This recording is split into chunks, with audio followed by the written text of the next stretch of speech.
Kilichofanya wa Burundi wanichukie, wacheni niwaambie ukweli leo. Number one, nilisema wa Burundi wanaishi watu 10 nyumba moja, kama mbuzi, kama kondoo, wanalala na bibi moja watu 10.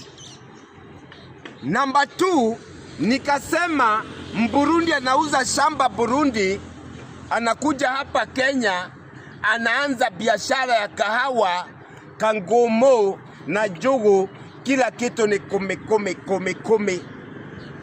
Number 3, nikasema kuna network Burundi, hata president wa Burundi Evariste Ndayishimiye akitaka kuongea na simu anapanda juu ya State House. Wananchi wa kawaida pale wao wanapandanga juu ya mti. Hata rafiki yangu mmoja juzi alinipigia simu akaniambia, Jaluo jinga, mimi niko juu ya mti huku hakuna network.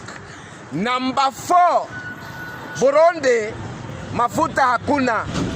Mafuta inakuja mara moja kwa mwezi, na ikikuja mara moja kwa mwezi, kila mtu anapanga foleni pale na vikombe, masufuria, makarai. Hata kama kofia yako inaweza beba mafuta, unapanga nayo line pale.